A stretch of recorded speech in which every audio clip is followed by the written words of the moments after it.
Hi. വാട്സാപ്പിൽ നമ്മൾ ഇതുപോലുള്ള ചില സ്റ്റാറ്റസുകൾ കണ്ടിട്ടുണ്ടാവും. നമ്മൾ ടാപ്പ് ചെയ്യുന്നതിനനുസരിച്ച് ഇതുപോലെ ഇമോജീസ് വരുന്നത്. അപ്പോൾ എങ്ങനെ ചെയ്യണമെന്ന് നോക്കാം.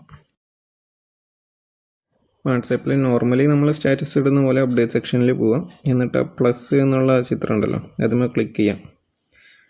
എന്നിട്ട് ഒരു ചിത്രം സെലക്ട് ചെയ്യുക. എന്നിട്ട് മുകളിൽ മൂന്നാമത്തെ ഐക്കൺ സ്റ്റിക്കർ ഐക്കൺ സെലക്ട് ചെയ്യാം.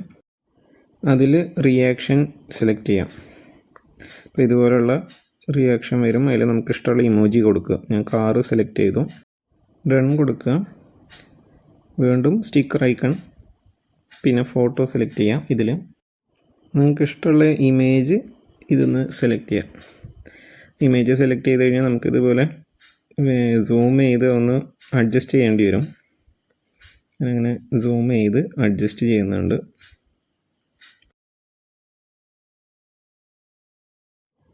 അത് സ്ക്രീനിൽ ഫിറ്റായിന്ന് തോന്നിക്കഴിഞ്ഞാൽ നമുക്ക് സാധാരണ പോലെ സെൻഡ് കൊടുക്കുക. അങ്ങനെ അത് സ്റ്റാറ്റസ് ആഡാവും. മറ്റൊരു ഫോണിൽ എങ്ങനെ അത് കാണാൻ നമുക്ക് നോക്കാം. ഇതുപോലെ ടാപ്പ് ചെയ്യുന്തോറും ഈ കാറ് പൊങ്ങി വരുന്നതായി നമുക്ക് കാണാം.